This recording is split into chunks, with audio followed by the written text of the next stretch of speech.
London থেকে তারেক জিয়ার নির্দেশে বিএনপি জামায়াত নাশকতা চালিয়েছে বলে জানিয়েছেন ডিবি প্রধান হারুনুর রশিদ। মঙ্গলবার দুপুরে ডিবি কার্যালয়ে এক সংবাদ সম্মেলনে তিনি এসব কথা বলেন। এখন জন্ম সনদ দিয়ে খোলো বিকাশ স্টুডেন্ট অ্যাকাউন্ট, নিজের বিকাশ নিজে কর। এ সময় তিনি আরো বলেন, এখন পর্যন্ত নাশকতায় জড়িত অন্তত 150 জনকে আটক করা হয়েছে। তাদের জিজ্ঞাসাবাদে নাশকতার অনেক তথ্য মিলেছে। আটককৃতদের মধ্যে বিএনপি এবং ছাত্র শিবিরের অনেক শীর্ষ নেতা রয়েছেন। হারুনুর রশিদ জানান, লন্ডন থেকে তারেক জিয়া ফোনে বিএনপি নেতাকর্মীদের মাঠে নামার নির্দেশ দেন।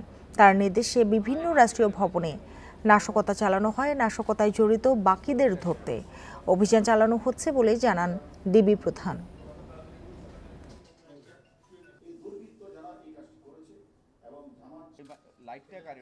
আমরা অনেককেই গ্রেপ্তার করেছি এবং তাদের কাছ থেকে আমরা তথ্যপত্র পেয়েছি এবং বিশেষ করে জামাত ইসলামের যে মিয়া গোলাম পারওয়ার এবং সামিউল ইসলাম ফারুকি যে আঞ্চলিক প্রধান, তারাও জামাত শিবিরের কাছে তাদের কীভাবে টাকা দিয়েছে সে তথ্য হচ্ছে।